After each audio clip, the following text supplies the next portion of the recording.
Don't miss out on a resource many innovative companies have already discovered. Go to gradsoflife.org to learn how to find, cultivate, and train this great pool of untapped talent. Brought to you by the Ad Council and gradsoflife.org. Excuse me. I know you have a 9 o'clock, so I'll keep this short. I'm the business suit in the back of your closet. You wore me nearly every day before your office went, quote, casual. I used to be the CEO of your closet. Now I'm just that one intern no one ever talks to. I always thought you'd circle back with me, get granular, keep me in the pipeline. But nada, nothing. Don't you remember the McKittrick presentation? You spilled coffee on me and I still looked amazing during the breakout talkback Q&A. So I think it's time for me to move on. I've got a great resume and I absolutely crush it in interviews, okay? Let's make this a clean break. Shift the paradigm. The only thing I ask is that you think outside the box here and do this. Take me to Goodwill, where I can really make a difference. Your donations to Goodwill create new jobs, training programs, and education assistance for people in your community. To find your nearest donation center, go to goodwill.org. Donate stuff, create jobs. A message from Goodwill and the Ad Council. Hey everybody, it's Stephen A. Smith, and everyone knows my feelings on Cowboys fans. But really, Justin Kenner, you're a Cowboys fan and a Browns fan? Good Lord have mercy. I don't know what the hell to do with y'all. I really don't. It's the Justin Kenner Show with Kev Nash. Weekdays from 3 to 6 p.m. on 1410 ESPN Radio. On Twitter, make sure to give us a follow. Search 1410 Kenner for Justin Kenner on Twitter. That's 1410 KINNER and ESPN Dayton for the station Twitter handle. We're live. We're local. What are you gonna miss? He's struck him out. We're Dayton's ESPN radio station. Now, let's send it to the WING studios for Dayton's only local sports talk show. It's the Justin Kenner Show with Kev Nash, presented by Orion Sports Medicine. Well, I am so glad that the Reds addressed the bullpen at the trade deadline. No, really, I am. I'm glad they addressed it. It looks very similar to before the trade deadline. I'm just saying. I know. I was watching the game. They got the win, but, you know, and I did a little brief intro to the game earlier today talking about, last night's loss was those losses are uncalled for. They're not acceptable. And I think that, I know we talk about the season being 162 games long and there's going to be those kinds of losses, but post-trade deadline, I think that all the pressure is on this team right now to where the margin for error is so slim that I don't think this team deserves the benefit of the doubt in those types of games. I don't want to hear all those types of things happen. David Bell, manager, responsible. Players not doing their job, responsible. Not everything in life is all hunky-dory where, life happens. Well, maybe life does happen, but it doesn't mean that you shouldn't be held accountable. And when I say be made held accountable, it doesn't mean jobs on the line. That just means, you're allowed to be called out for your performance or lack thereof. Last night, they had the lead in the ninth inning. Last place Twins team, no business losing to the Twins when you have the lead in the ninth inning at home. All right, you look at the previous loss, game 2 against the Mets, a first place team. You're on the road. You have them. You have that win in the palm of your hands, and you let it go. And then I remember the Royals loss from a few series ago. There was a game they should have swept the Royals, and sure, everyone was happy. They took 2 or 3 from the Royals. Super. You got to have those. Now, this is a good win today, but they nearly gave that one away as well. A 1-run win for the Cincinnati Reds, and a win is a win. And Michael Lorenzen comes in and cleans up the mess. And, I wasn't even upset with Sessa. Sessa comes in after back-to-back walks by Brock. Look, Brock and Hembree, and Hembree giving up 2 walks last night and then the 3-run home run in the ninth to basically just hand it to the Twins. Hembree's been solid pretty much since he was called up, a few months ago. He's done his job, but, right now it doesn't make sure, he's not off the hook for those types of performances at this point. Jake Whiting says Michael Lorenzen is the only one who has any business closing right now. I think Lorenzen can close. I think Sessa can close. I think Givens. I think that those 3 right there are all capable of closing. I don't like the idea of closer by committee. I know in a 162-game season, you're not going to have the same closer every single night. I think it's lazy. When you play, when we talk about the NBA and we say positionless basketball, that's a little different. It really is positionless basketball. When you have 5 guys that could play 4 of the 5 positions, that's a plus.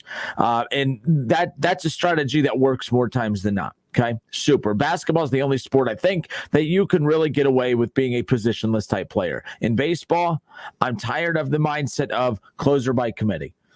third baseman by committee, shortstop by committee. The Reds try to make it sound like it's a strategy, like they're the smartest team in the room. Oh, we're going to have guys that could be closers, that could be middle relief guys, that could come in the 6th, that can come in the 9th, that can come in the 21st inning. I mean, role identification. Who the hell are you? Is Michael Lorenzen a closer? Is he a center fielder? Is he a first baseman? Is he a pinch hitter? Is he a pinch runner? Who the hell is Michael Lorenzen?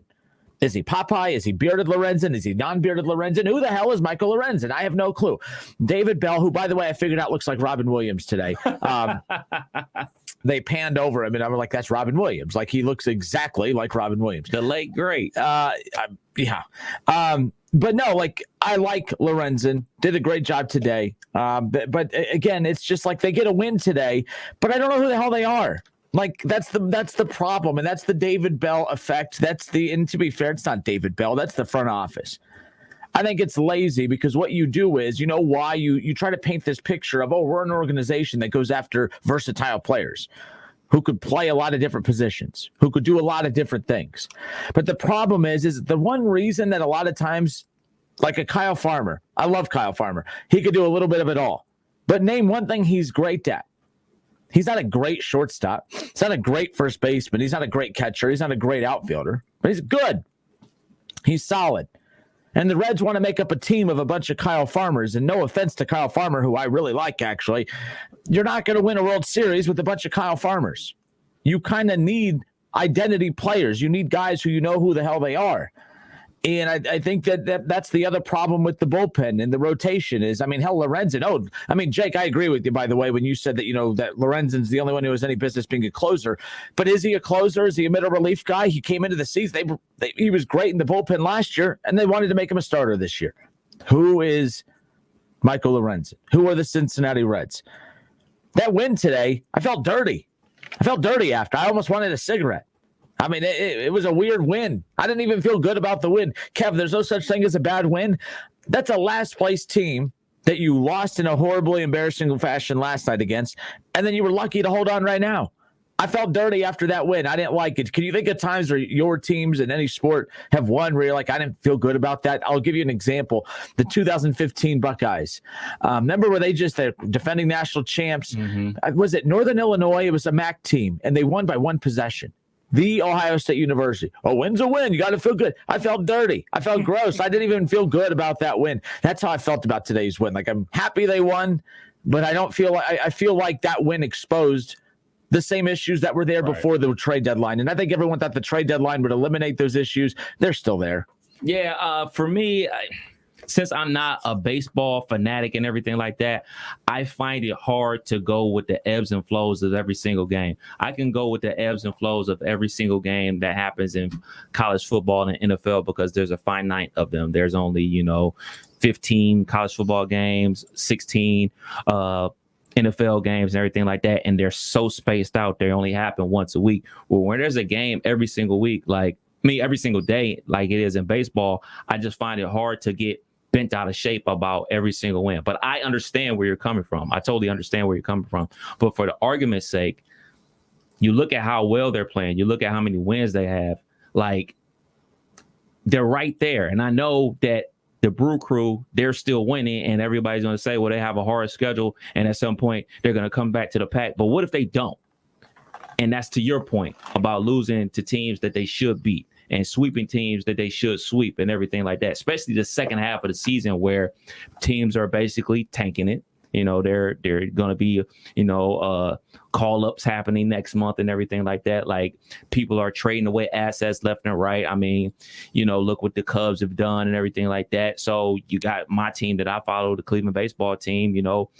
Tito has sat down for the rest of the season to deal with a medical issue and everything like that. They gave it a run, and now they figured her out of it. So, hey, man, I'm going to go get healthy and everything like that. So many teams are, for lack of a better word, mailing it in. So you want to take advantage of that. You want to take advantage of teams mailing it in and basically waving the red flag on the season and everything like that. And when you don't take advantage of that and you have these hiccup games like that, eventually it all catches up.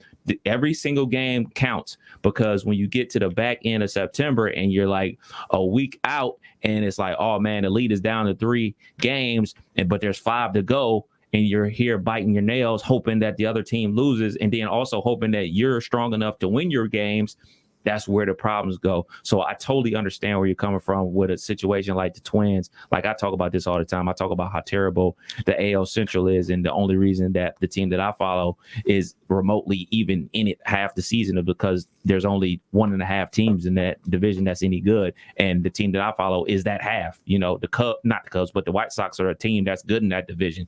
So the Twins are terrible. They should have beat the Twins yesterday, and they should have handled business way earlier than they did today. So, you know, as a Reds fan, I would tell everybody, you might need to start, I don't want to say panic, but because they're playing so well, especially offensively, it's just those glaring issues.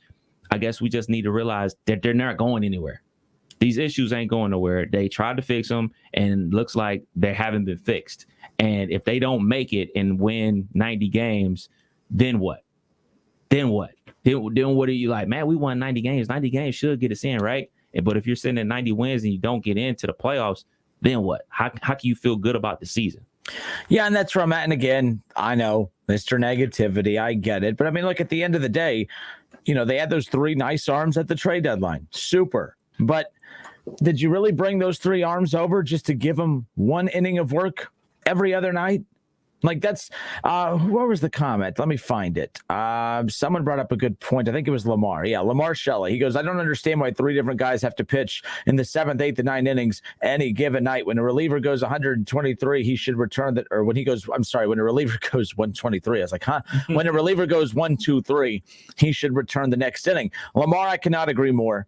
I cannot agree more. David Bell, and I shouldn't say David Bell. It's the way baseball is managed today. And there's strategy in every sport, and there's a strategy here.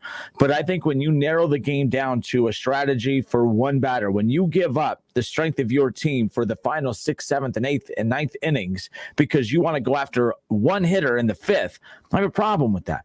When you want to do double switches because, we have a big righty coming up here in the next inning, well, then you got rid of 2 of your best players because of one batter coming up, and now you have bench players finishing out the most crucial high leverage portion of the game. I'm not okay with that. The Reds, they have options. They don't have depth.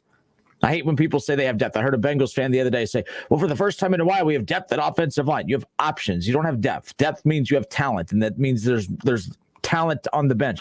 There's not talent on the bench for the Reds. Is Akiyama talent? I think they've mismanaged him. I don't think we know who he is. He's had some big hits lately. He's playing really well. But I agree with you. When I've seen Givens since coming to Cincinnati, trade deadline was 2 weeks ago? Mm-hmm. Since coming to Cincinnati, he has had 3 1-2-3 innings. All of them 1-inning performances. He has yet to go more than 1 inning in a game. And I have yet to see Givens look like he doesn't have business being out on the mound. So why, if a guy is like, I would rather get 2 to 3 innings of Givens on a night.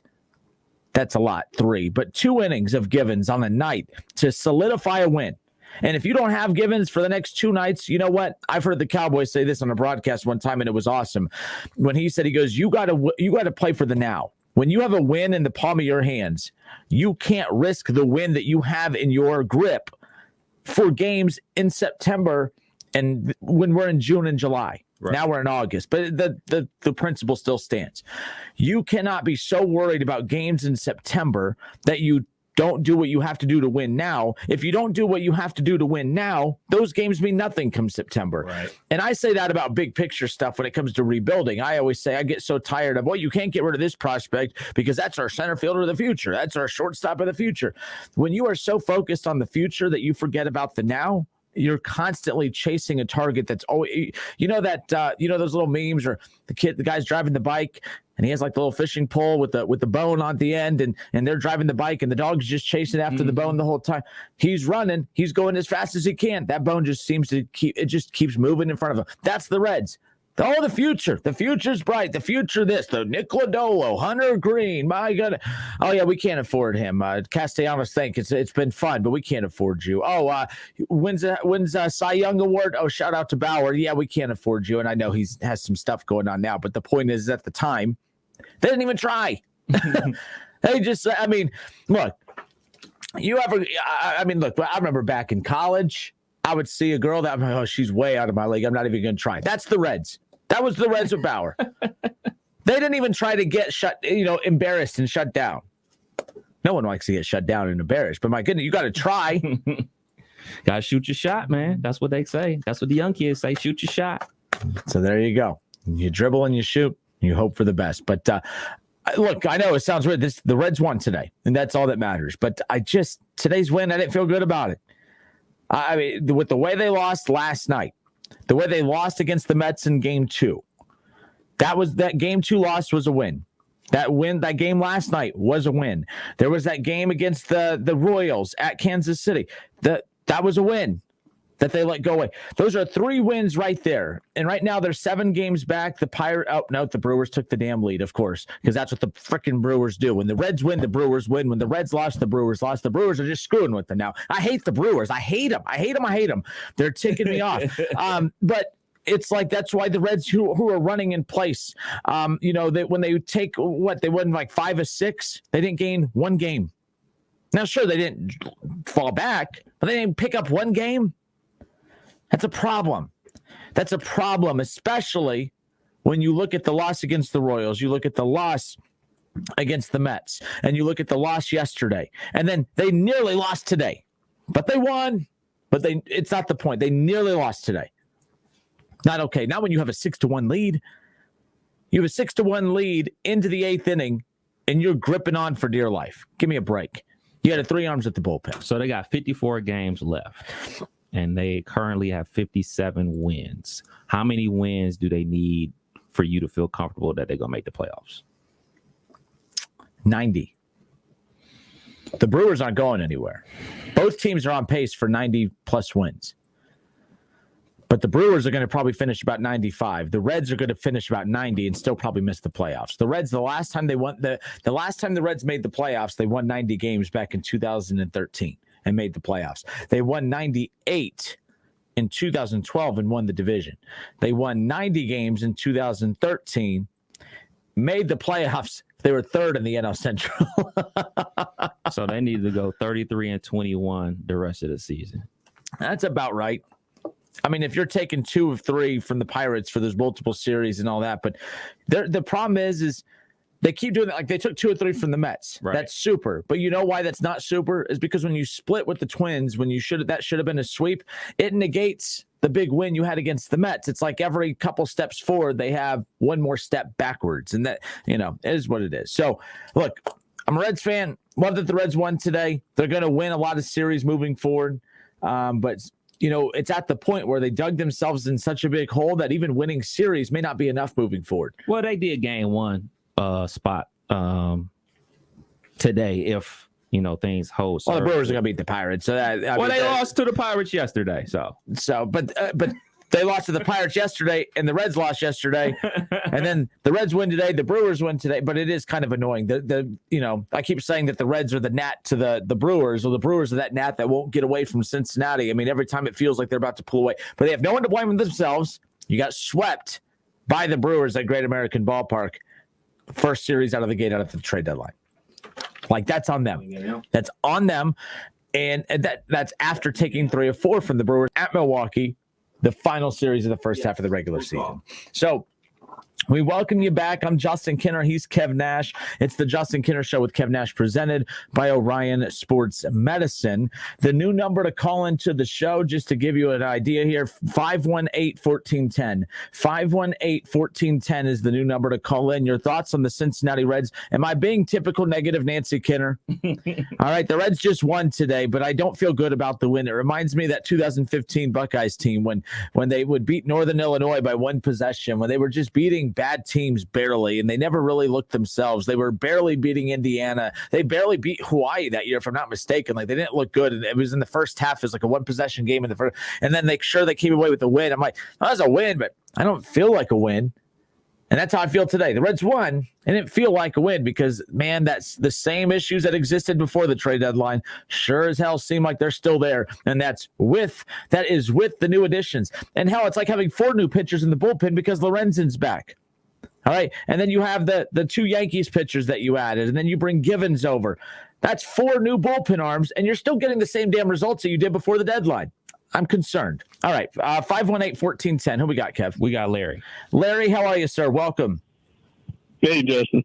Hey, I was listening to that game last night, and Jeff Brantley, he nailed it. He called it right on the money. He said that Embry was throwing too many curveballs because he thought that was one of the pitch they couldn't hit. And he said if he keeps throwing them, these hitters are not in the minors anymore. They're in the big leagues. They're going to know, and they can nail one out. And so help me, that's when that guy hit that 3-run homer in the top of the ninth. And I'm thinking, why didn't Derek Johnson see that? Did he know the same thing as Jeff Brantley did? And, that's what always amazes me about, like, when we hear certain broadcasters and the way that they kind of see the game from up in the booth. And Brantley always amazes me with the insight that he has. And he has a little bit more of an old school mindset, which, by the way, so do I. I'm 31 years old, and I love the way that the game used to be played. I'm not a big fan of how it's played today. But, forget how the game is played today. There's common sense in baseball should carry over to every generation. Like, that's the one thing that should never change. And what you just talked about, Larry, that shouldn't have to be told to you by a coach. Like, that's what's amazing to me is like these kids were dominant in high school, dominant in college. You mean to tell me that kind of common sense was never taught to them at some point along the way? But you are absolutely 1,000,000% right. When the Reds brag so much about the greatness of Derek Johnson, it amazes me the mental mistakes that these pitchers make in Derek Johnson's staff. Yeah, he should have seen that too. I'm sure he should have, but evidently he didn't. And Hembry's been solid. Brock is struggling right now. I was a fan of Brock. I was very impressed, and I think it's he's been seen more now. There's more tape on him now, and hitters are getting familiar with him. But Brock is, but that what that has nothing to do with, Larry, though. He can't find the strike zone. That has nothing to do with hitters watching film on you. That's a you issue. If hitters are hitting you, it's one thing. They can't hit him because he can't throw a strike. Yeah, you're right there. Well, I just thought I'd bring that up. I just wondered why Derek Johnson didn't see that, what Jeff was talking about. And he waited too long, and there it went over the fence. So. Yep, with 3 runs coming in. That was brutal, wasn't it? Yeah, it was. Sure was. Okay. Well, listen, I'll talk to you later. Larry, take care. I appreciate the call. Okay, bye. All right, 518-1410. Reds lose. Reds win. I'm sorry, they split with the Twins. No, I know, but I'm very mopey today. I just that game was frustrating. I was having fun, and I do need to say this because I'm so negative. I'm having a blast watching Joey Votto. I am absolutely having a blast. It is so absolutely freaking fun watching him perform the way he is right now. I didn't get too excited at the beginning because I was like, okay, it's a 162-game season. Just like guys have slumps, some guys have hot streaks. We're past the hot streak point. This dude's been going on almost 2 months now of dominant baseball. This is that Joey Votto that we saw a lot of in 2017 that had he not played on the last place joke of a team, he would have won the MVP that year. His numbers in 2017 were actually better than his actual MVP numbers in 2012. And the only reason he got edged out that year, if I'm not mistaken, I think it was Paul Goldschmidt. I have to go back and look at who won that MVP that year. Someone help me out. Who won the MVP in 17? If Votto did not play on a last place team, he's a 2-time MVP. And he's looking like that Joey Votto right now. He's been awful. See, I'm so used to saying that. He's been awesome. It's been pretty cool and pretty fun to watch. And I hope it continues. And I hope this team makes the playoffs. If this is the last run that Joey Votto is a part of, it would be very cool to see him be a part of a memorable run. Who was it, Kev? Oh, I'm sorry. I thought you were looking it up. My fault. My apologies. But who we have on hold? We got Ron. It was Goldschmidt. Producer Shaw looked it up. He beat you to the punch. So we got Ron. Ron, how are you, sir? Hey, how you doing? Good. Good. Hey, I'm gonna make this quick. Hold on, I was rude, Ron. I was rude. How are you doing? Hey, I'm fine. That's good. All right, let's start this. What do you got for us? Yeah, I just kind of tuned in, and I just wanted to get this point across. I don't know if it's been mentioned, but this has been burning my behind for the last several years with some of the Reds hitters. How they get up there and hack at the first pitch, no patience at the plate. I don't like that. And then, Bell. I don't like the way Bell manages the pitchers. Why is it that you got to get your starter, 5 innings, maybe 6, and then you want to start running the pitcher out there every inning? I don't get that. Especially when they look good, like Givens, the guy that they got at the deadline from the Rockies. His 2 of his 3 outings he's had since becoming a Red, he struck out the side, and he gets taken out right away. Why? If you can get 2 to 3 innings of him, sure, you might have to give him a couple nights off, but secure the win when you have one in your hands. Like, that's the problem I have with David Bell, and I could not agree with you more. Exactly. And you know what? I was telling a friend of mine, there's certain games, we talk about this about football and everything, but there's certain games at the end of the year that will come back to haunt them. And yet last night's game and the one in New York, when Little was down to 1 strike, Doolittle was down to 1 strike, and the guy got the winning hit or something, it's always, I don't know, it's just mismanagement with, the way he manages the pitchers. I don't understand that. Yep, and the constant double switches. I don't mind a double switch here and there, but it's like he does not know how to switch a pitcher without a double switch. It's fascinating. Right. Fascinating. Right. Don't be necessary. He makes unnecessary moves. And this is my point earlier. He'll make a double switch versus a righty lefty to be able to play because there's a lefty coming up in the next inning, so we need to make sure we match that. Well, after that lefty, now that lefty's gone, and now all of a sudden you've totally altered the remaining 3 innings of play because of that one matchup in the 5th or 6th inning, and then you get to the crucial high leverage moments of the game in the 9th inning, and you don't have your best players in the lineup anymore. I'm like, what are we doing here? Like, that's the problem I have, and that'll never change, unfortunately. So that's right. I was thinking, I said, man, I bet you, it seems like I'm the only one that's we thinking on the same page now. There you go, Ron. Right. You're a smart man. I like it. Hey, I got to go. You be good. No promises. Take care, Ron. All right, 518-1410. 518-1410. That's the number to call in and join in on the conversation. Kev, hit it. WING 1410 Dayton's ESPN Radio. That is station identification. This is Dayton's ESPN radio station, 1410 Wing AM. Reds do split with the Twins. I know my tone today. It's almost as if they lost, right? Okay, we have 1 hour remaining here on the show, but we are taking your calls. 518-1410. Reaction to the Cincinnati Reds win. That's all right. They won today, and it feels like a loss, at least to me, and I'm probably on an island by myself. I do want to say Scott Campbell came in with the save. Producer Shaw, you're fired. It was not Goldschmidt. It was Stanton. So 17? Yep.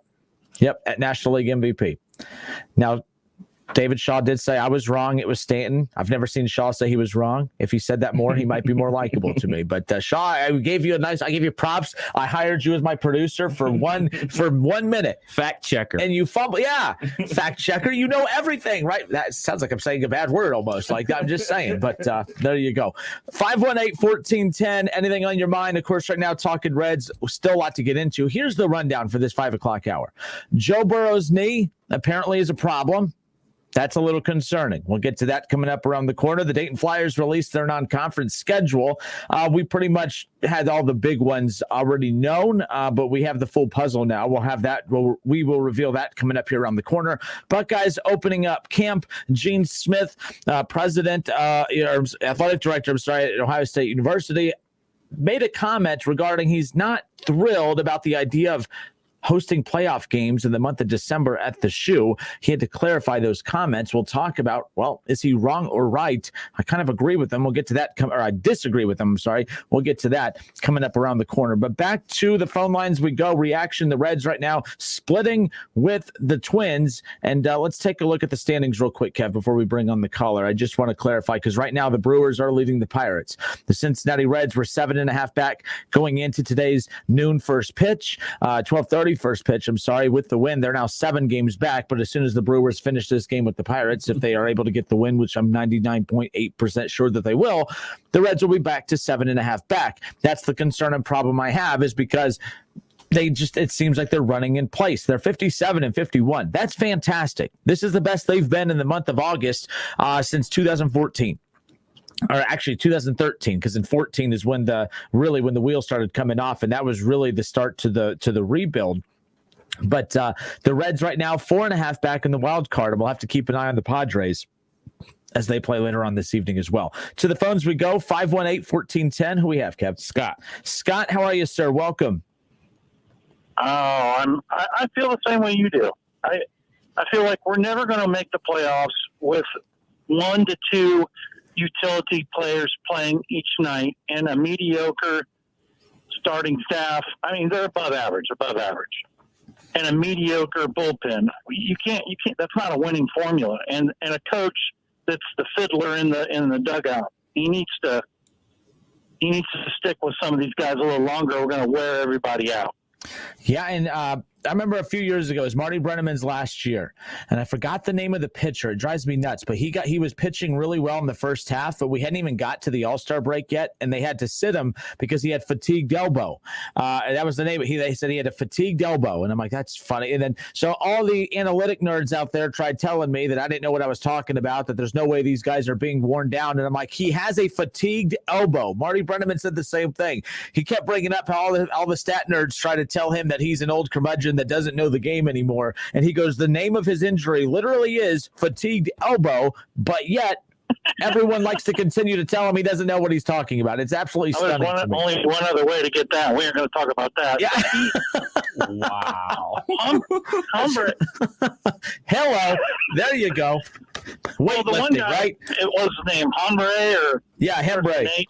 Yep. They had him pitch 3 nights in a row.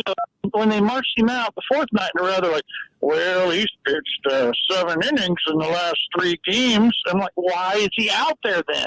But and by the way, if that's the case, it's like, why him? Of all the experienced arms, the 3 guys that they brought over, the 2 from the Yankees and the one Givens from the Rockies, those are all veteran pitchers who have been in the leagues for a long time.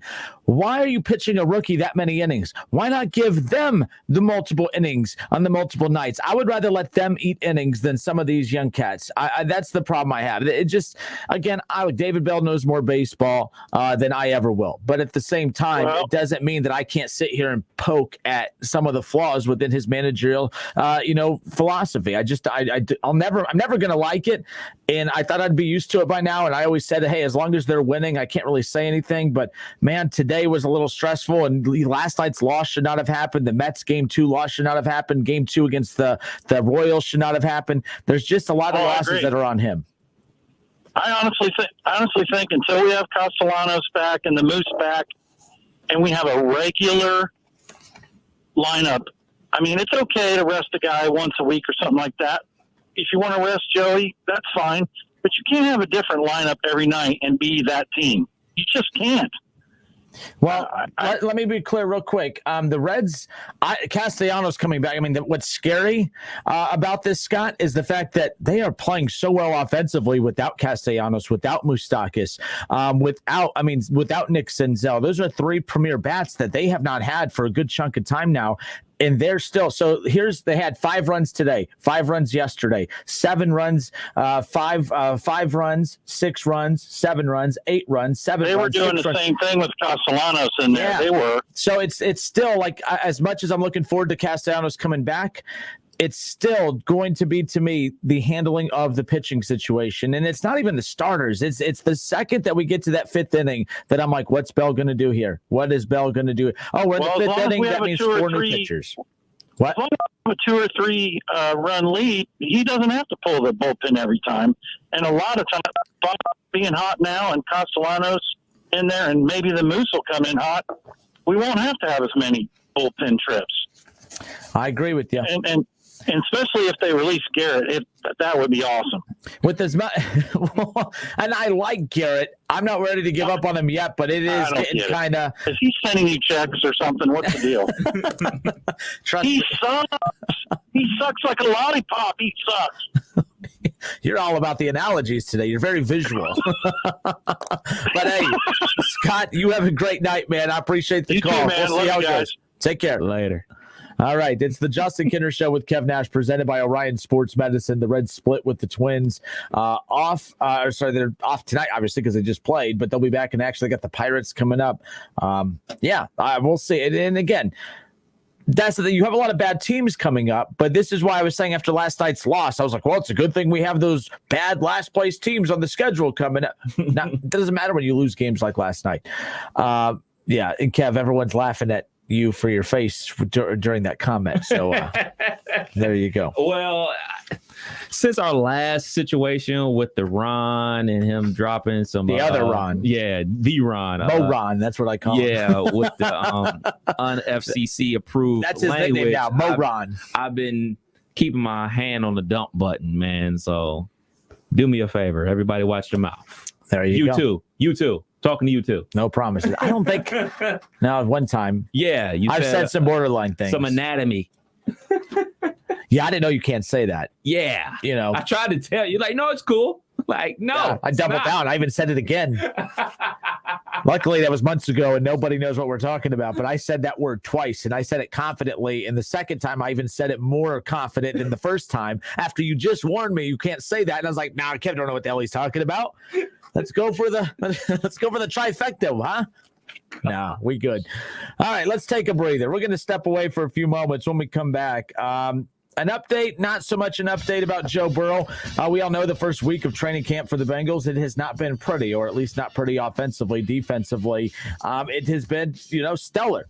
Good defense or bad offense, a combination of both. Things have not been good for the Cincinnati Bengals offense, and some interesting notes coming out of their training camp session today. Joe Burrow given the day off. The Bengals are off tomorrow, so this will suit as back-to-back days off for Joe Burrow as he's kind of getting some rehab breaks throughout training camp, which I think is smart. I don't say that often about how the Bengals manage a lot, but I don't want to hear that, the struggles of the first week are due to Joe Burrow's injury, and I'll tell you why coming up around the corner. Dayton Flyers non-conference schedule is officially out. We'll highlight some of those important matchups and dates to put in your phones and put in your calendars looking ahead to the college basketball season. Buckeyes, they opened up their camp today. We'll get to that. Again, Gene Smith had some interesting things to say about the 12-team college football playoff and the whole concept of potentially having to host playoff games at the Shoe in December. He's not a fan of it. I'll tell you why I disagree with him. All of that coming up here in the final hour. It's the Justin Kinner Show with Kev Nash, presented by Orion Sports Medicine. 518-1410. Call in. We'll talk soon. Listen, stream, watch. It's the Justin Kinner Show with Kev Nash, right here on Dayton's ESPN Radio, 1410 Wing AM. ESPN 1410 Wing AM weather. Tonight's low of 61 and mostly clear skies. Tomorrow high of 82 with a mix of clouds and sun. I'm Chris Harden for 1410 ESPN Radio. Take a look under your bed. Find stuff under there? What about jobs? No? Now try your basement. There's a pair of overalls that overall you're not so into anymore. A perfectly good laptop that hasn't sat in your lap in months. And even more stuff, but still no jobs? Well, you really have both. See, stuff is defined as household articles considered as a group. Sometimes this stuff is no longer needed. Wait, no longer needed? That can't be right. Because remember those jobs you were looking for? Those are really needed. And they're the stuff inside your stuff. Even inside that winter coat that moved with you to Phoenix. Our job is to unlock those jobs. And it starts when you donate your stuff to your local Goodwill. Here's how we do it. When you donate to Goodwill, we sell your stuff to provide job training for people right here in your community. So just by teaming up with Goodwill, you help create jobs. And isn't that worth parting with the leftover guitar from your 80s cover band? Goodwill. Donate stuff, create jobs. Find your nearest donation center at goodwill.org. A message from Goodwill and the Ad Council. Attention men under the age of 35. You know what really impresses the ladies? When a guy has a few drinks and later gets pulled over for buzzed driving. That could cost you around $10,000 in fines, legal fees, and increased insurance rates. There goes let's grab dinner and a movie. Oh, I know. You drive more carefully when you're buzzed. You've proven that hundreds of times. A woman admires that kind of confidence. And you've practiced how to speak if a cop does pull you over. Slowly, clearly, and politely like, "Good evening, officer." A woman admires that kind of foresight. And what woman doesn't find it adorable that you call it buzzed even though the law calls it drunk? You can kiss $10,000 goodbye, along with any chance of having a girlfriend. Because nothing says I'm a catch more than a guy who lives in his parents' basement and calls it my place. Buzzed, busted, and broke. Because buzzed driving is drunk driving. A message from the National Highway Traffic Safety Administration and the Ad Council. Well, Jason, I've got to tell you, you're pretty much everything this company is looking for in an entry-level candidate. Great. Your resume isn't quite what we're used to, but you've got a fantastic work ethic. Thank you. And I'm impressed by how you carry yourself. So, should we talk about the job? What? The job? Oh, sorry. Yeah, I have no way of recruiting or even meeting you. This interview didn't happen. It may sound ridiculous, and that's because it kind of is. There's a huge pool of talent your company is missing out on. Meet the grads of life. Who are they? Talent worth knowing about. Young adults of unique determination and experience. An ideal fit for your company in an entry-level position, internship, or even mentorship. They might not have every qualification you typically look for, but they're exactly who your company needs. Man, we really could have used him. Don't miss out on a resource many innovative companies have already discovered. Go to gradsoflife.org to learn how to find, cultivate, and train this great pool of untapped talent. Brought to you by the Ad Council and gradsoflife.org. Excuse me. I know you have a 9 o'clock, so I'll keep this short. I'm the business suit in the back of your closet. You wore me nearly every day before your office went, quote, casual. I used to be the CEO of your closet. Now I'm just that one intern no one ever talks to. I always thought you'd circle back with me, get granular, keep me in the pipeline. But nada, nothing. Don't you remember the McKittrick presentation? You spilled coffee on me and I still looked amazing during the breakout talkback Q&A. So I think it's time for me to move on. I've got a great resume and I absolutely crush it in interviews, okay? Let's make this a clean break. Shift the paradigm. The only thing I ask is that you think outside the box here and do this. Take me to Goodwill, where I can really make a difference. Your donations to Goodwill create new jobs, training programs, and education assistance for people in your community. To find your nearest donation center, go to goodwill.org. Donate stuff, create jobs. A message from Goodwill and the Ad Council. The Reds are on the radio. Every hit, every strikeout, every Reds victory. You can catch all of the action all season long right here on Dayton's home of the Reds, 1410 ESPN Radio. Whether you're at home, at work, or in your car, tune in to ESPN 1410 Wing AM or stream us live at wingam.com.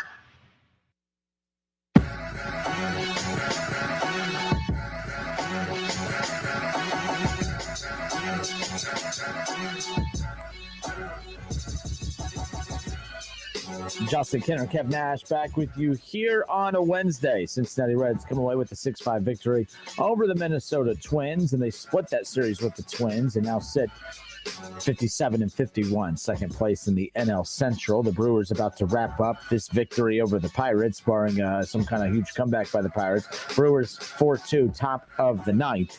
And then after that, the Reds will drop back to 7.5 back in that. They're still 4.5 back in the wild card.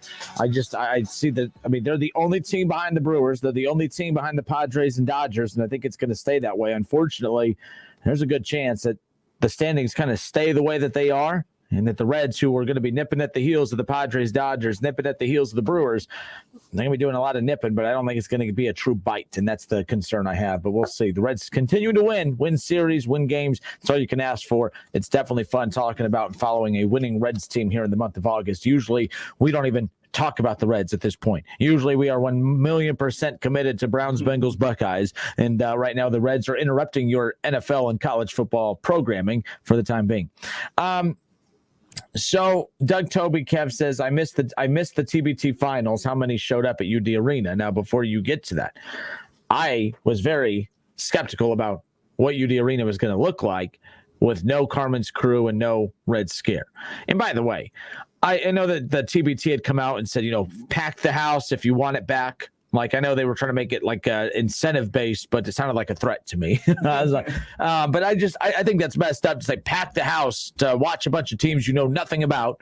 Or we're going to take it from you. Like, you brought it here with the idea that there was 4 teams that had a lot of Ohio-based players. You had the MAC team, of course, but you had Carmen's Crew, you had the Red Scare. There was a good chance one of those teams was supposed to be playing in the championship rounds. I mean, the fact that Carmen's Crew and the Red Scare got eliminated, that really no one anticipated that. It's always a possibility, though. Let's not be dumb here. But at the same time, I was not expecting anyone to show up for that. I mean, somewhat, but I mean, I was not expecting many people to show up at all. And then last night, a sea of orange. The Cuse showed up, baby. I'm very surprised. Woo! What a game last night. Kev's a Cuse fan, by the way, for those of you that don't know. What a game last night. I've been watching the TBT for the last 7 years, ever since Syracuse jumped in it. TBT has been going on 8 years, and once Q's got a team, I would check it out from here and there and everything like that. But I watched every single game that they've been in this year, and I've been to 2 of them. I was at the game on Saturday now, so I'm there Saturday for session 1 and everything like that. And it was it was all right crowd, nothing packed, nothing crazy or anything like that, but it was a nice amount of Syracuse fans in there and everything like that. I was surprised at how many Syracuse fans were there on Saturday. So the wife and I are headed to the game, and when we bend that corner right by UD Arena, and we see how many cars are in the parking lot, because I was expecting it to be crickets, to be perfectly honest. Like you just said, with the Red Scare being knocked out, with Carmen's crew being knocked out, with the MAC alumni team being knocked out, I figured it was going to be me and her in there. Like watching the game and basically having a run at the house, obviously family members and everything like that. And when we saw how many cars were there, I was blown away. And then once we got inside, like that whole lower bowl was full. Now, to be fair, like they don't have the whole arena. They have like the backdrop, half of it is cut off. So but the whole lower bowl was full on one side, and then up into the second section and everything like that. And it was a ton of Syracuse fans in there. So I'm in there, and my wife is like, hey, I didn't know there was many Syracuse fans around here. I was like, there's no way that these people are from here or from the area, because I watch a ton of Syracuse basketball, and I'm noticing like the super fans that are there that have the Boeheim mask on and the crazy wigs. Like, dude, that dude's on TV all the time. Like, he's the guy that they show on ESPN whenever Syracuse scores a bucket or something like that. Like, it's their version of Buckeye Guy, or whatever the hell his name is. Yeah. These maniacs drove all the way from Syracuse, New York to Dayton, Ohio. So I Googled it. It's an 8-hour drive.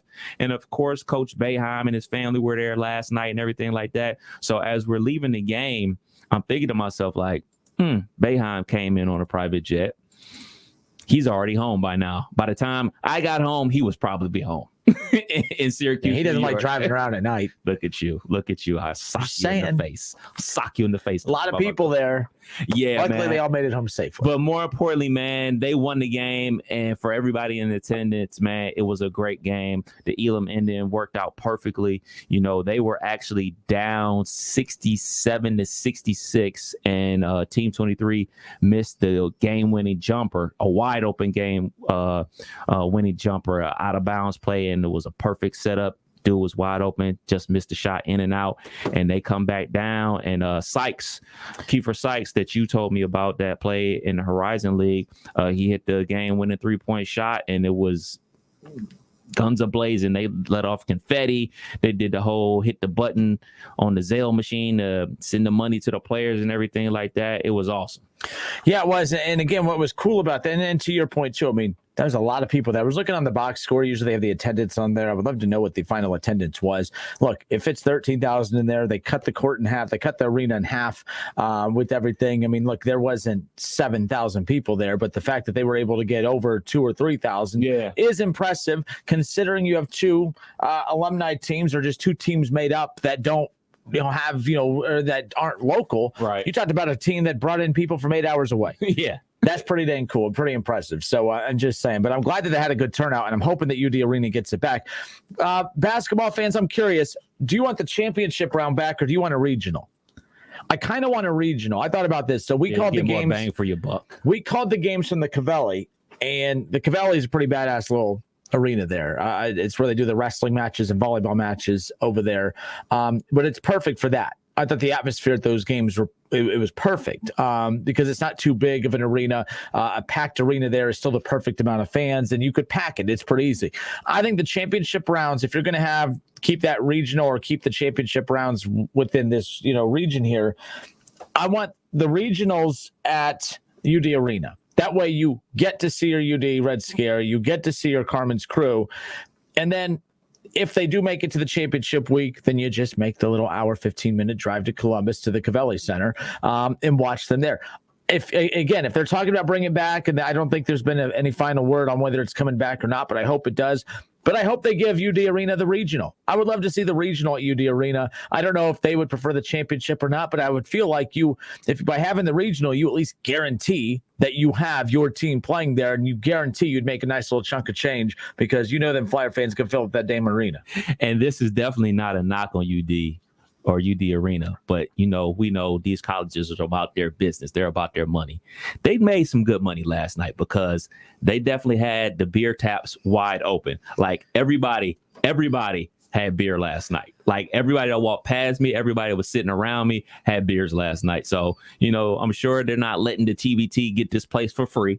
I'm sure the beers down there are just as much as they are at any other place you get a beer when you watch a sporting event, man. So shouts out to UD Arena for making their money last night, because I know they made a little bit of money last night, man. People were definitely on their beers, and definitely after the game as well. 518-1410, 518-1410, the new call-in number. Give us a call, 518-1410. Would you rather have the regional or the championship rounds at UD Arena for the TBT? Hoping we get it back. I think we will. I think that showing last night was pretty good. Thank you, Syracuse. Thank you, Syracuse You're welcome. fans. And you're right. Jim Boeheim did not drive in. Look at you. You're going to get it, man. What? He would get it. I'm caught. I'm stuck. Never mind. There goes that interview. Okay, but by the way, that is bad that I make jokes about that, because that was a serious thing. That's so Kenner, but like at the same time, dude, you're a terrible person, man. What you want me to say? What you want me to say, man? You're a terrible killed person. a guy. It was called an accident for a reason. Man, no. Stop. Who hits the guy at the car? This guy, man. Like, there has to be a cutoff at how old you could be to drive a car for that very reason. And the dude just, now you're being ageist. He's waving at the crowd. Everything. Not that he shouldn't be waving at the crowd, but no, I'm a big fan of Boeheim for one, because after this upcoming year with Coach K, he's the last of that generation, right? Like, what am I missing? Another big name coach that's out there? I mean, I'm gonna get when you had the upper tier coaches, you had your Coach K's, your Roy Williams, and your Boeheims right there. Of that age, yeah. The old UConn coach, what was his name? Calhoun. Would you have put him up there with him? Yeah. Those are the four faces of the active. He's not. Well, he's technically active. I think he's still coaching that D3 team, if I'm not mistaken. And then the tier underneath, who like that Rick Pitino. I wouldn't put Pitino up there with Coach K, and then would you? No. I would put him in that second tier with Bill Self, and I'm missing an obvious coach. I feel like I'm missing it. Oh yeah, Izzo's that second tier as well. Which there's nothing wrong with the second tier coaches. I mean, hell, and I think we're just talking about like tenure, right? Yeah, I mean, just for me growing up, the coaches that were the face of college basketball, hell, Bob Knight. But the problem is Bob Knight was more Bob Knight for what he did in the 70s and 80s more than anything else, right? Like, so it's kind of... That's crazy, because do you even remember Bob Knight coaching at IU? Yeah, I do, but I was a huge Bob Knight fan. Like, I loved his coaching style. Now, I didn't know all of the details of his coaching style, but I can't. Oh yeah, Calipari, Jake, thank you. But again, I'd still put Calipari in that second tier. Like, so if we just rewind to 10 years ago when I was coming out of high school, it was Coach K, Roy Williams, Calhoun, and Boeheim. Those four. I would have said those were the four premier coaches right there. And then in that second tier, Tom Izzo, Calipari, especially after he won that national championship at Kentucky, but that's kind of, it's been a while. So that's kind of where with that Pitino. What about anyone out of the Big Ten? What about Beeline? Beeline, I'd put in that tier 3. I don't know why, but I was a big Beeline. I hated Beeline because he made me I found him very likable, and I hated that I liked him and pulled for him because of where he coached. Thad Matta, I would have put in that tier 3. A lot of the Big Ten coaches outside of Izzo would have started falling in that rank right there. Big Ten's always like, this is where with the conference realignment, it's all about football, I know. But if I'm basketball, I know everyone mocks Kansas. Oh, Big Ten, don't get Kansas. Who cares about Kansas? I kind of care about Kansas. The Big Ten, they brag all the time about all the teams they put in the NCAA tournament. They haven't won a damn title since 2000. It's a long time ago. Get Kansas, baby. Get Kansas in there, put it into that streak. That's all I got to say. But to be fair, Kansas has only won one since 80s and 90s but Huggins, too, is another name. Ooh, Bobby Huggy Bear. Big Bob Huggins fan. Shouts out to Huggy Bear. No love for Archie? Who? We're all over today. The Justin Kinner Show with Kev Nash, presented by Orion. I'll speak Sports for the Medicine. UD fans myself. Who? But yeah, we don't know who you're talking about. So Joe Burrow sat out of training camp today, and we know, based on yesterday, the Snowflake Sports Bengals fans, Snowflake Bengals fans. That's what I'm just going to say. And I do think that from now on, every time we go to talk Bengals, I'm going to play the Frosty the Snowman song, and we're just going to play one verse of it, and that gives the Bengals fans enough time to turn the station off. I know our job is to make you turn the station on, but I'm giving you guys the heads up to turn it off, because the thing is I'm not planning on saying anything bad, but me saying anything at all. Oh, you don't talk enough Bengals. Then I talk Bengals. I don't like what you're saying about the Bengals. Okay, can't win for anything. I simply asked a question yesterday about at what point do you become concerned? How many days of bad practice do you have to have before you start getting a little concerned? It was a legitimate question. It wasn't a trolling question. There was a solid base to the question. They have sucked in training camp. It's as simple as that. You can't spin it any other way. I don't care if there's media an hour south of here that'll put pillows down for you for the crash landing. I'm not going to do that. They have been horrible. Doesn't mean they'll be horrible in 2021. It just means that for the first 5-6 days of training camp, they've been horrible. So Joe Burrow gets today off. They get the whole team gets the day off tomorrow. With that being said, they didn't really talk about the health of his knee, but I guess, Tyler Boyd during the press conference today was talking about Joe Burrow and his knee, saying that, he expects him to be ready to go this season, but he's obviously a little iffy on the knee. Now, there's no official health report out there regarding Joe Burrow's knee. And the problem I have is, of course, Jake Whiting, big Bengals fan. He's like, Kinner, you were looking for answers. Here's your answer. His knee. No, I'm not going to accept that answer. Because if that is the problem, then that's on the training staff. That's on the Cincinnati Bengals organization, which it wouldn't surprise me if that's the case. But, when I have this quote right here, this was an article from July 29th, right before training camp started, Kev. Joe Burrow talking about the health of his knee. I feel 100%. At this point, I'm not even really thinking about it. That's Joe Burrow's quote. I'm not making that up. I'm not paraphrasing. I feel 100%, knees 100%. I'm not even thinking about it anymore. Now, and I'm not saying that he can't revert back and all of a sudden, because you don't know until you actually get out there. And we just didn't know. Remember, Zach Taylor gave him OTAs off. So we don't even really know. I'm just saying. What? It's true. It's not a dig. I mean, the problem is when I say factual things about the Bengals, people think it's a dig. And I'm like, no, that really happened. So with that being said, I am a little concerned about the knee of Joe Burrow. And I think Bengals fans are too. A lot of people were bragging about, man, a normal man wouldn't come back from that as quickly as he did. Well, maybe Joe Burrow should try to be normal here then. Is it smart to try to come back, even if you're 98%? I mean, Joe Burrow's an investment that the Bengals didn't really take serious after drafting him a year ago. And I think kind of were woken up a bit after the injury.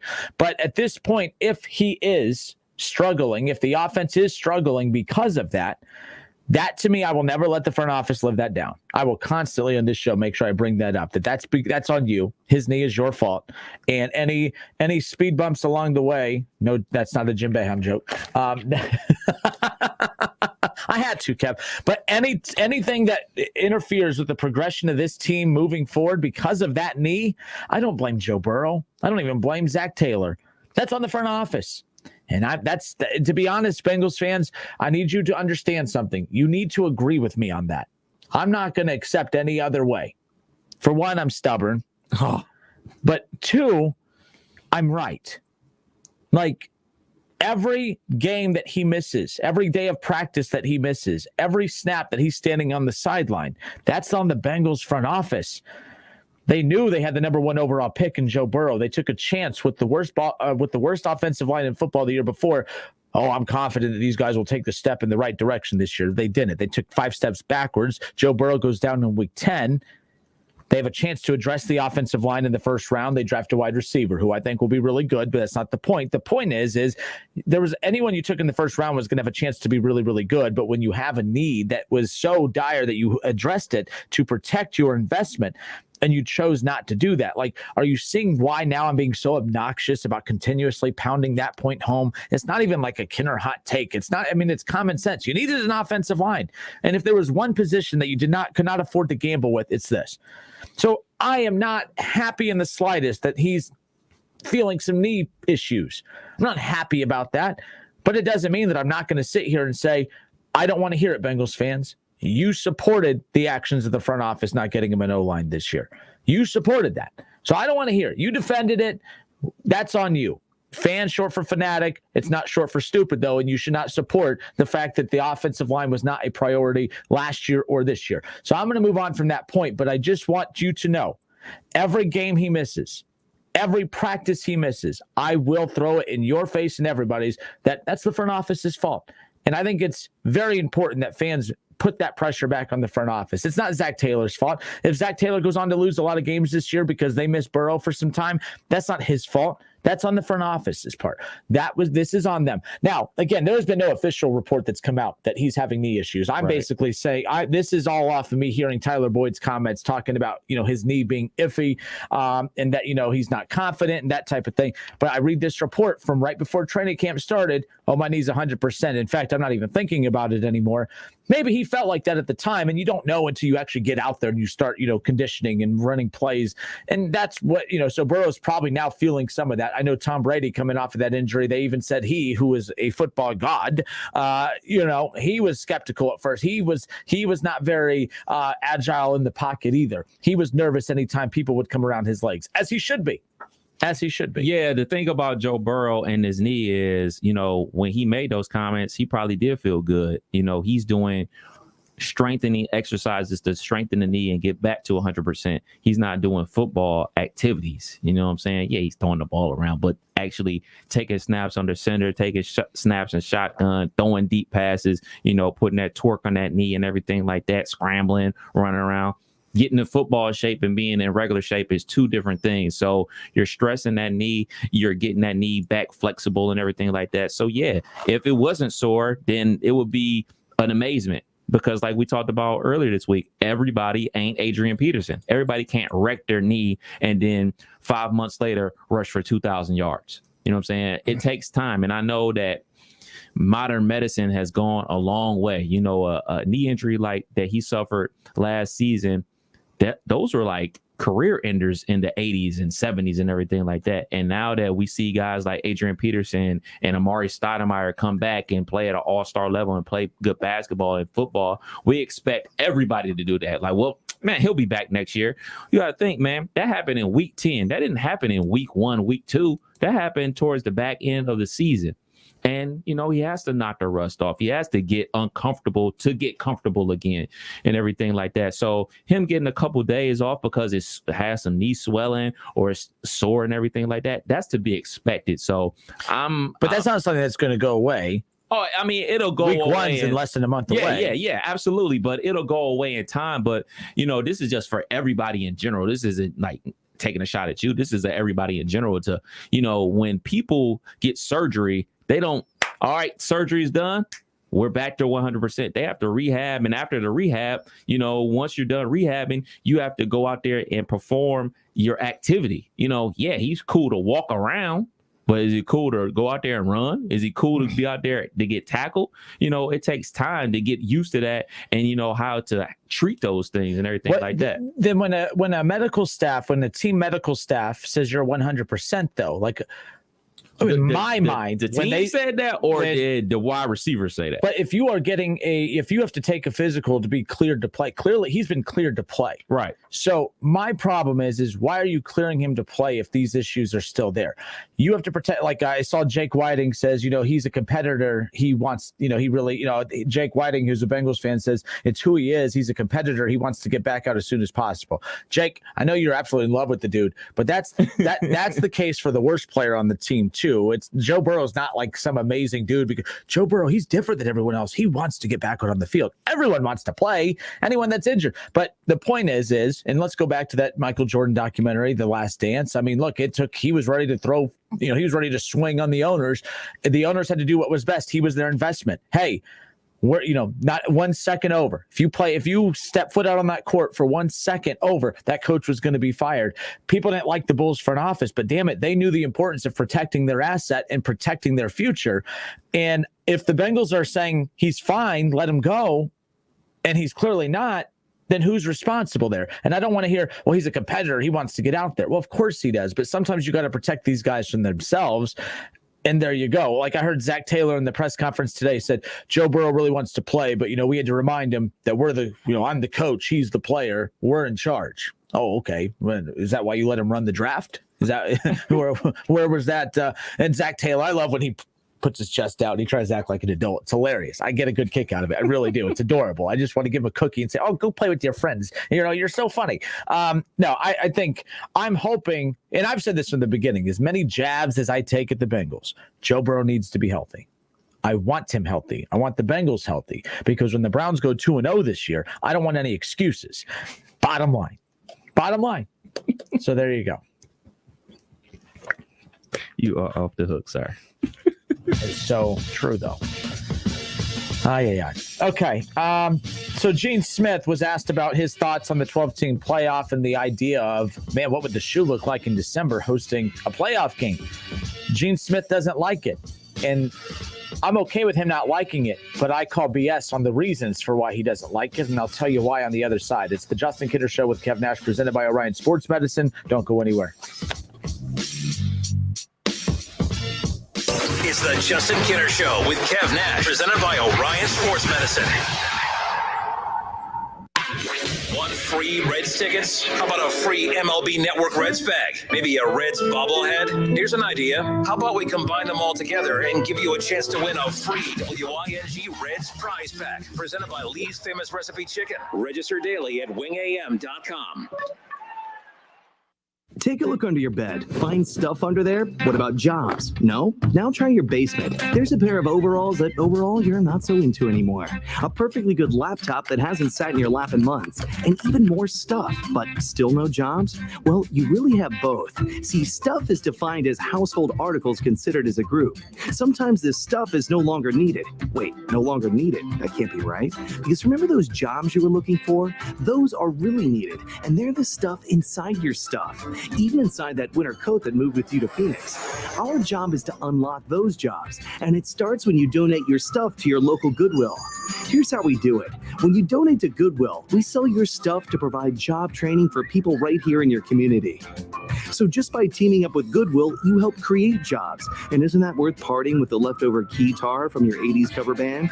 Goodwill. Donate stuff, create jobs. Find your nearest donation center at goodwill.org. A message from Goodwill and the Ad Council. Attention men under the age of 35. You know what really impresses the ladies? When a guy has a few drinks and later gets pulled over for buzzed driving. That could cost you around $10,000 in fines, legal fees, and increased insurance rates. There goes let's grab dinner and a movie. Oh, I know. You drive more carefully when you're buzzed. You've proven that hundreds of times. A woman admires that kind of confidence. And you've practiced how to speak if a cop does pull you over. Slowly, clearly, and politely, like, "Good evening, officer." A woman admires that kind of foresight. And what woman doesn't find it adorable that you call it buzzed even though the law calls it drunk? You can kiss $10,000 goodbye, along with any chance of having a girlfriend. Because nothing says I'm a catch more than a guy who lives in his parents' basement and calls it my place. Buzzed, busted, and broke. Because buzz driving is drunk driving. A message from the National Highway Traffic Safety Administration and the Ad Council. All sports, all the time. This is 1410 ESPN Radio.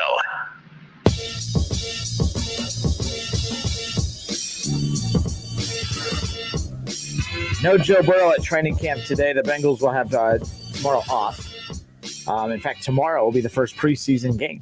Wow. Every week from here on out until the Super Bowl, there is a football game. Yep. It's the best time of the year. Very happy for that.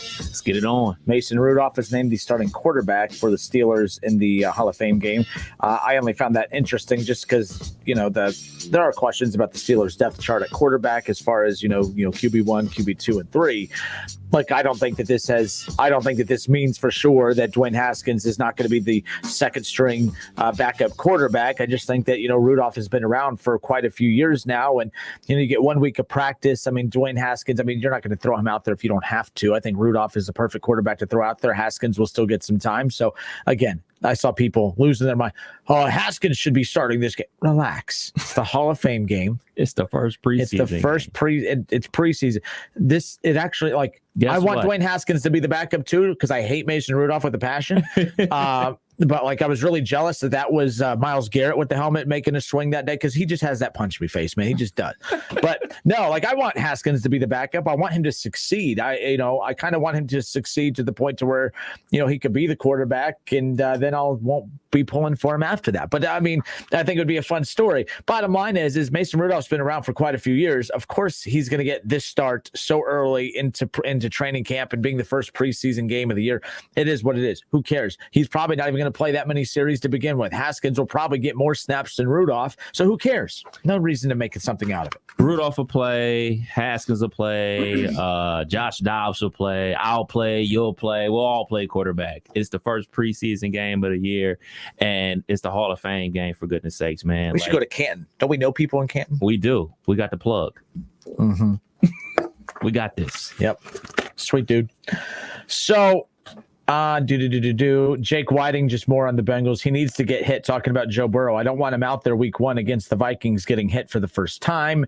Correct, Kenner. That's what's happening. They are protecting him from himself.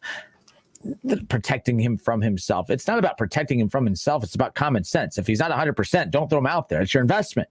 That's your quarterback. It's your franchise quarterback. So, Kevin, all seriousness, last thing on this, and I would be asking this if it was the Browns, Steelers, or any team.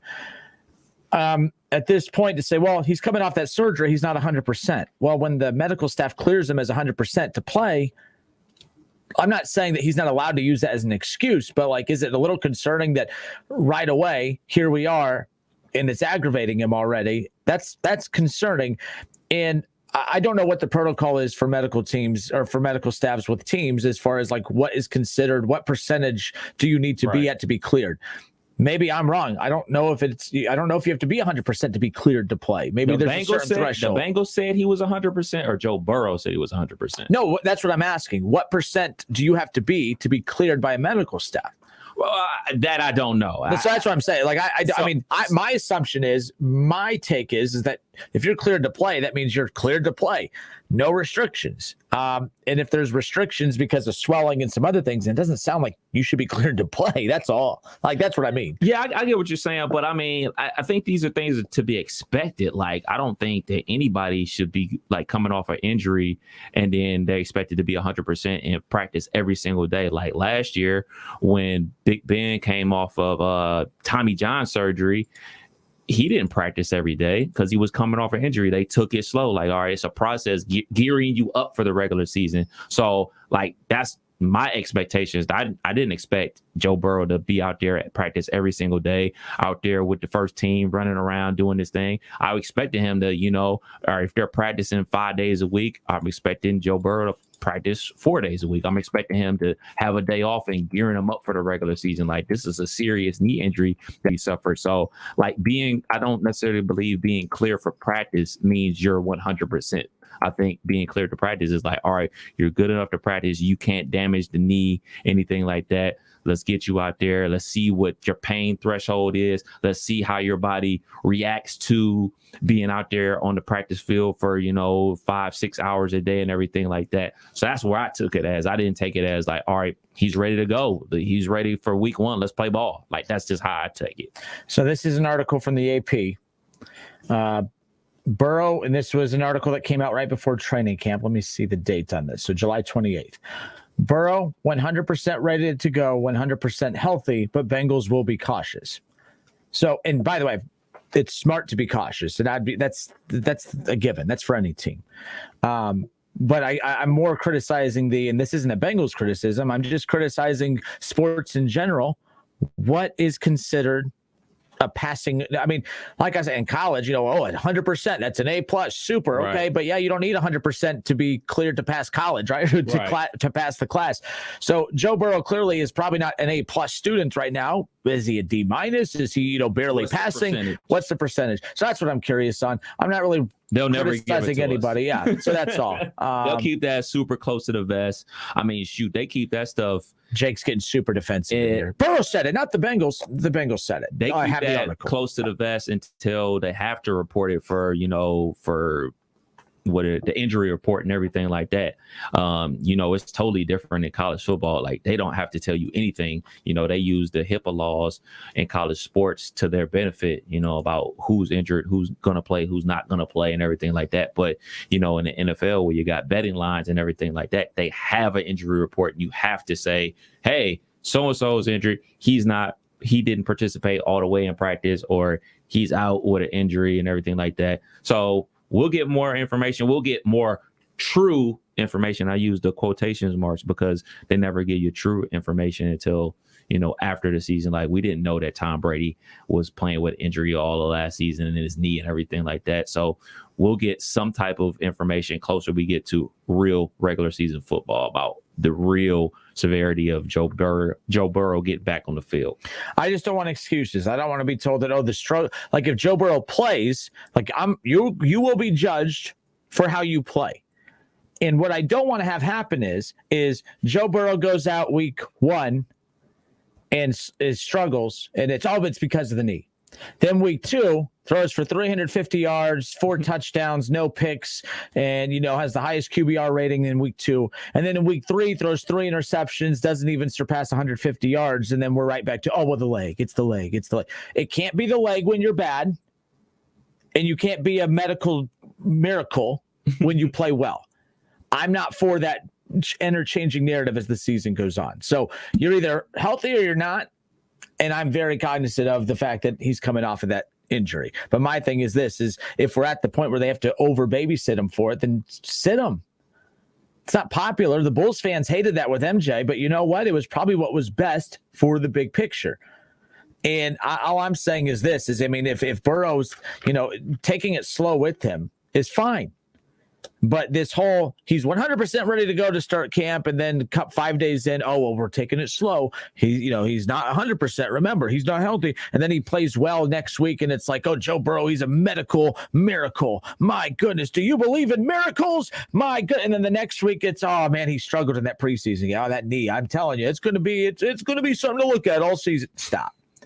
Baker Mayfield has a healthy knee. That knee, I'm worried about his knees. I'm worried about everyone's knees. That's how they make their money. So there you go. All right.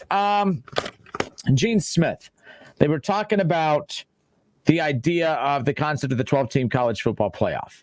Gene Smith, the athletic director for Ohio State and the Buckeyes. Exactly. I'm sorry, Ohio State. Now, this article, interesting, says, the cold carpet of Ohio Stadium lacks the same weighty cadence of the frozen tundra of Lambeau Field, but holding a college football playoff game inside the horseshoe still would be epic. Now, Ohio State Athletics Director Gene Smith agrees, but he has his reservations, and here's what he has to say. Sorry, real quick. Browns fans coming in. Burrow wasn't a competitor when he transferred from Ohio State. Oh, gosh. I don't even agree with that, by the way, but I love the crap talking, man. There you go. Okay, back to this. Terrible. Touche, Keith Tolliver. Touche. Well played, my friend. Well played. And that's the other thing, too. Tom Brady just won a Super Bowl, and he hid an injury. He had surgery after. He played with a banged-up knee all year, won a Super Bowl. Just saying. Okay, focus, Justin. We have 10 more minutes. Just focus. 5 more minutes.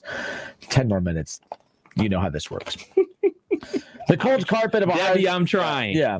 Ohio State Athletics Director Gene Smith agreed with how cool it would be to host a playoff game at the Shoe with this new proposed college football playoff format that, again, has not been accepted by any means. I mean, it sounds like it's a matter of it's a matter of when, not if.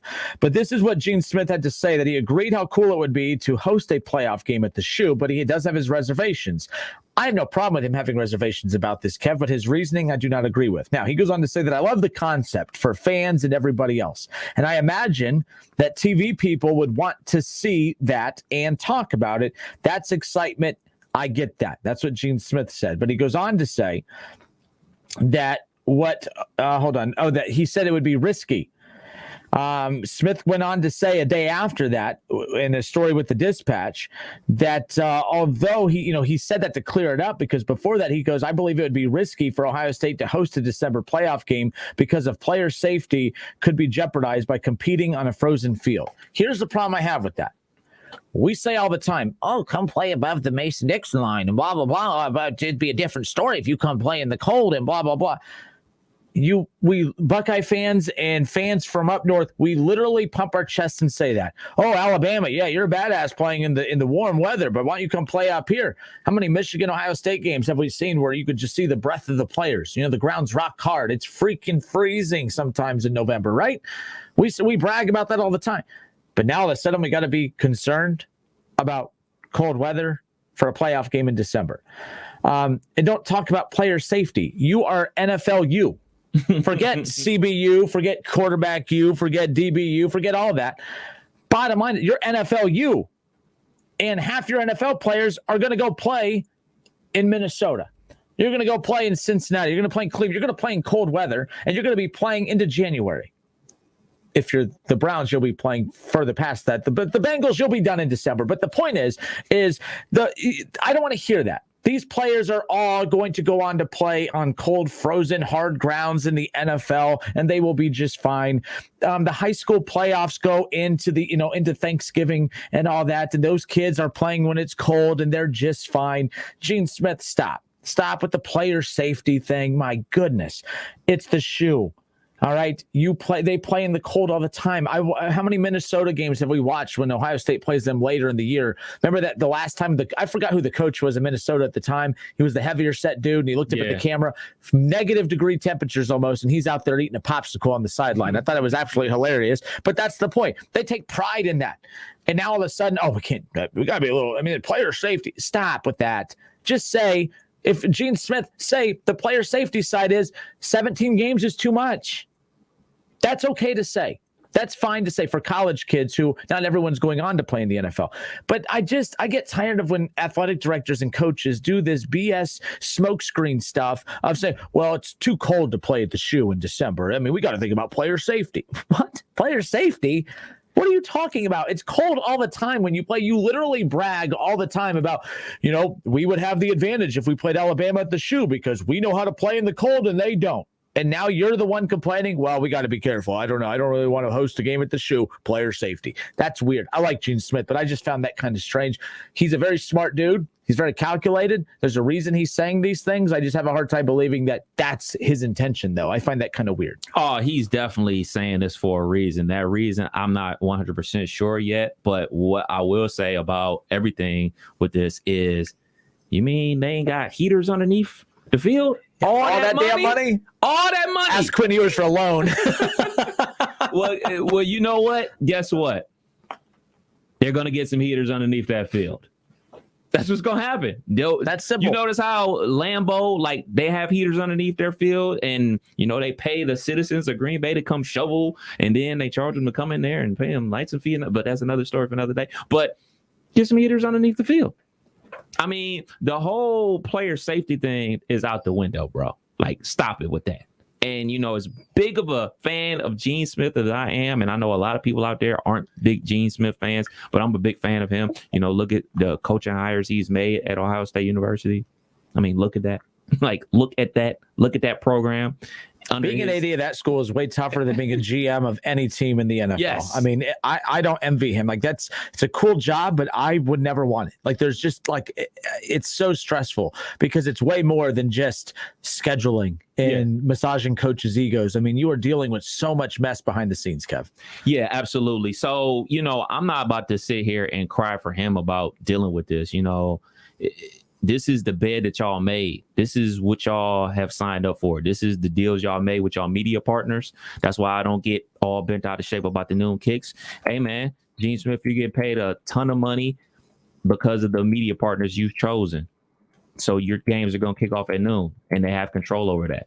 Guess what, Gene Smith? You made deals with the college football playoff, and now they chose to expand. If they want to have games at the shoe in February, guess what? they're going to have games at the Shoe in February. So you need to go ahead and get back out there on the booster tour and shake some hands, kiss some babies, do what you got to do to raise some more money, or call up Field Night at Nike to sponsor the heating field at Ohio Stadium. Like, that's what you're going to need to do, because like it or not, this is a possibility. So you need to be ready for that. And if heating the field is what you got to do, then heat the field. That's what you got to do. Sorry. But the only person or only people that money shouldn't be coming from, it shouldn't be coming from the taxpayers of the state of Ohio, and it shouldn't be coming from the tuition of the student body. It should be coming from all the boosters out there. Because believe it or not, there's more people in the state of Ohio that don't care about Ohio State football. I know it sounds crazy, but more people in the state don't care about Ohio State football than actually do. No. So those people that do care about Ohio State football, they need to pony up and give some money to the program. And so they can get their heated field so we can get the game at the Shoe. Sorry. At the end of the day, I just don't think playing in the cold is that big a deal. Now, I don't play in the cold. Well, you're a basketball player, the coldest game I ever went to, it was Bowling Green, Toledo. And I hid in the bathroom the whole time because I hid in the bathroom. I was in 7th grade. Bite me. I was in 7th grade. It was freezing cold, and I had my hot chocolate, and I was in the bathroom. It stunk like hell. I mean, it was miserable, but I was freezing, and I just kept hitting the hand dryer. And I was, and I'm 5'5", so like at the time I was a little shorter, but bottom line is I was able to walk right underneath it. So like it went right over my head. I would just hit that, and I would stand under the hand dryer and drink my coffee. So you know what? I'm maybe not the best person to have this hard opinion on here, but like I said, what's the difference between the cold in November and December? The freezing temperatures technically don't really even get here till January, right? I'm not saying it can't be freezing in December, but like, let's be honest, like January, December, even with snow, we're talking the 30s, upper 20s. It's not comfortable, but it's cold, and it's no different than the cold you play in Ohio State, Michigan. It's always cold. It's always cold when they play. Bearable. It's bearable cold. And I think December is more times than not is bearable cold in December. It's like you said, it's really January, February, and March where you get that hawk cold where you look outside before you go outside and you touch the window, like see how cold it is outside. You check your phone 4 or 5 times, like, is it really that cold? You hit the remote start on your car, like, man, I can't deal with the cold. So yeah, it's not necessarily December is when it's really cold. It is January and February, but that's when the college football playoff is going to take place. The championship game goes down in January, but I guess those will be at the neutral site game. So you know what? Hey man, if the field is too cold, then raise some more money and get some heat. Hey Josh, bite me. What does that mean? Kinner's 5'5"? No wonder. What's that mean? Go ahead, say little man syndrome. I dare you. I'll stand on this chair and slap you. How about that? Let's go. Let's fight right now. Let's go, Josh. Me and you. Browns fan versus Bengals fan. I'll finish it. Just like the Browns gonna finish. Yeah, okay, we're done here. But yes, I'm 5'5". There it is. Little man syndrome is what it is. You're not gonna listen to me down here. I'll scream so you can hear me all the way up there. There you go. Now, have a good night, everyone. Reds split with the Twins. No Reds baseball tonight. They'll be back tomorrow. That's my cue to get the hell off the mic. Have a good night. Until tomorrow, it's been the Justin Kinder Show with Kev Nash, presented by Orion Sports Medicine. It's the Justin Kinder Show with Kev Nash.